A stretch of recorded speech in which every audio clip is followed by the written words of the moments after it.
Byutse ica kuri izi mbuga z'imihanda ni abantu babyutse bafatwa. Perezida w'urumogi ubanza yapfuye, kuko bari kwibaza ese koko perezida w'urumogi yapfuye. Bari gufatwa umunsi ku munsi. Nyarugenge polisi yafashe abagabo babiri batwaye urumogi ibiro 30 bari kuri moto. Tariki ya 24 z'ukwezi kwa 8 2025 ishami rya polisi rishinzwe kurwanya ibiyobyabwenge ryafatiye abagabo babiri mu murenge wa Kinyinya, akagari ka Nyamweru, umudugudu wa Mubuga, batwaye kuri moto ifite plaque LAJ 506X urumogi ibiro 30. Abafashwe n'imfura ya Theophile w'imyaka 40 na Byukusenge w'imyaka 28. Bakimara gufatwa batangaje ko urumogi bari barukuye mu karere ka Rubavu baruhawe n'umuturage ugishakishwa ngo afatwe, ngo baruzane mu karere ka Nyarugenge, Nyamirambo.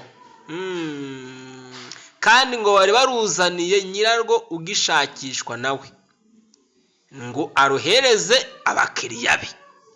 Imfura ya se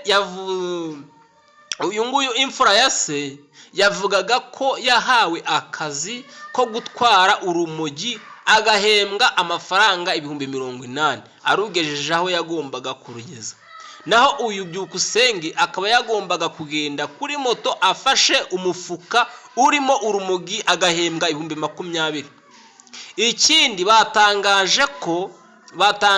batangaje nuko uru rumogi barurwinjiza mu Rwanda barukuye muri Kongo, aho babikoraga nk'akazi ka buri munsi cyangwa se nka kinyamwuga. Abafashwe